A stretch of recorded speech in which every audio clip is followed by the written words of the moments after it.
जहीं टंगे थे Uncle Hong. I understand all about you and your films, and one of them is a McGuffin. Can you explain what a McGuffin is? Yes, a McGuffin you see in most films about spies. It is the thing that the spies are after. It's always called the thing that the characters on the screen worry about, but the audience don't care. One of the most common tropes, especially in blockbuster movies, is the McGuffin. It's the thing that the heroes and villains are fighting over for most of the movie. But the problem with writing McGuffins lies in what Hitchcock says. The audience does not care about them. Do you remember what that thing in Pathan was that everyone was fighting over? Or Jawan? Or do you even remember that the entirety of KGF was about the gold? It's because once the movie gets going, the audience's attention shifts over from the plot to the story. And the story is never about the McGuffin. It's about the characters, the themes, and the lessons learned. Most often, we don't even remember what the McGuffin was months after we've seen the movie. And often while watching the movie, we completely gloss over what that thing is. But I saw something completely different when I first watched Kathal. It was one of the most ingenious ways of writing the McGuffin in a way which elevated the story for me beyond any other movie which uses McGuffins as a narrative device has before. There's this great video by Just Right on 5 ways to write effective McGuffins, and I think 4 of his 5 points are an excellent way to look at how Kathal gives us one of the most amazing McGuffin-based story. Number 1. Don't make the McGuffin an object of mass destruction, because the ending of the movie is never going to be about the weapon going off. By writing a realistic McGuffin like a Kathal, you can actually have greater narrative tension because there is a chance the ending goes either of both ways.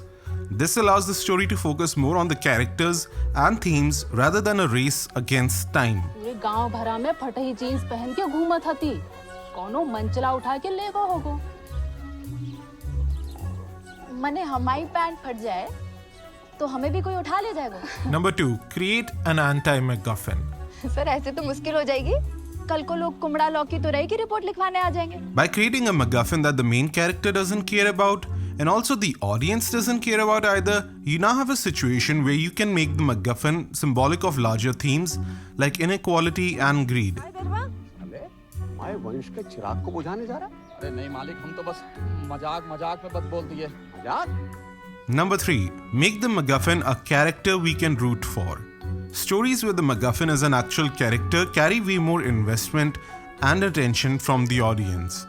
By having the McGuffin be a real person who could live or die, we care about them a lot more.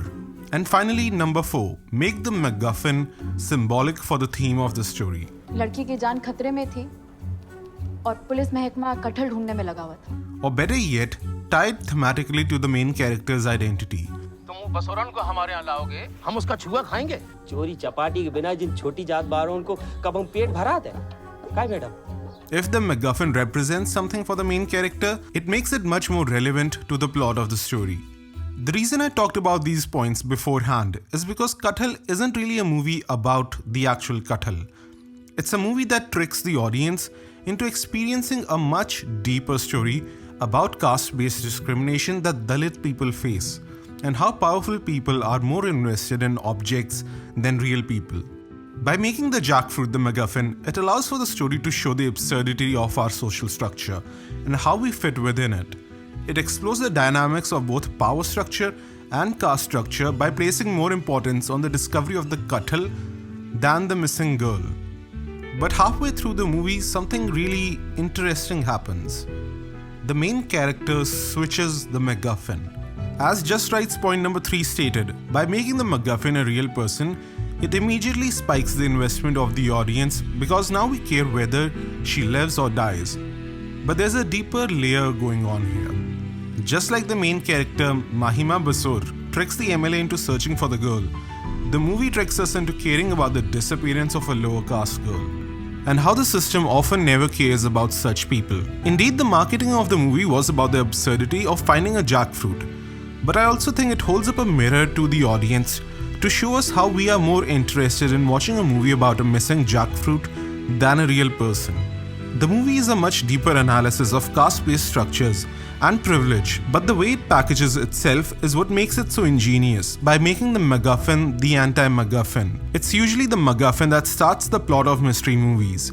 But by switching the McGuffin from an anti-McGuffin halfway to a really relevant McGuffin, it allows the movie to bypass the filter of initial investment into a movie that preaches against caste discrimination for people who might have otherwise not watched a movie about a missing Dalit girl. मुझे कुल की तो नहीं लग रही। माली जात के हैं हम। माली? The movie feels like a trick, like a Trojan horse, to make us see how we often place more importance on objects than real people, how resources are often diverted to the whims of powerful politicians, and how often people who are marginalized are left out of the very structure that's meant to be equal for everyone. The return of the missing girl at the end doesn't just feel like a win for Sania Malhotra's character. It's an assertion of values that our constitution and social structure give us. MacGuffins can be really interesting things. If not used properly, they become the thing we remember the least about the movie. But there can be ingenious ways to use them if you know what you want the MacGuffin to talk about, if you know what the theme is that you want it to represent, and if you know how you want to make the audience feel.